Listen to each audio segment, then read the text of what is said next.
warahmatullahi wabarakatuh.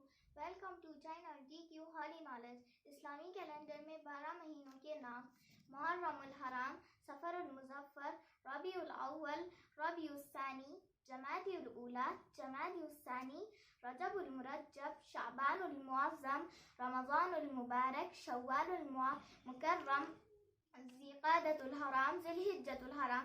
اس کے بعد ان 12 مہینوں کے نام کی ہم آپ کو کچھ ڈیٹیلز بتائیں گے۔ ان میں سے سب سے پہلے محرم الحرام اور صفر المظفر، یہ ہمارے تیسرے امام حسین علیہ السلام کا مہینہ ہوتا ہے۔ اس میں ہم امام حسین علیہ السلام کا غم مناتے ہیں۔ اس کے بعد ربیع الاول، جس میں ہمارے آخری نبی محمد صلی اللہ علیہ وآلہ وسلم کی ولادت ہوتی ہے۔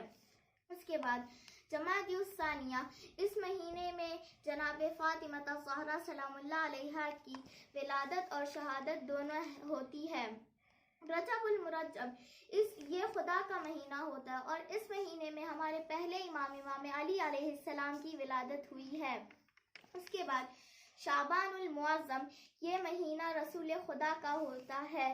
اس مہینے میں ہمارے تیسرے امام حسین علیہ السلام اور ہمارے وقت کے امام مہدی علیہ السلام کی ولادت ہے۔ رمضان المبارک، یہ اللہ کے بندوں کا مہینہ ہوتا ہے۔ اس مہینے میں ہمارے دوسرے امام حسن علیہ السلام کی ولادت ہوئی ہے۔ اس کے بعد ذی الحجۃ الحرام، اس مہینے میں حج انجام پاتا ہے۔ وصلی اللہ علیہ وسلم۔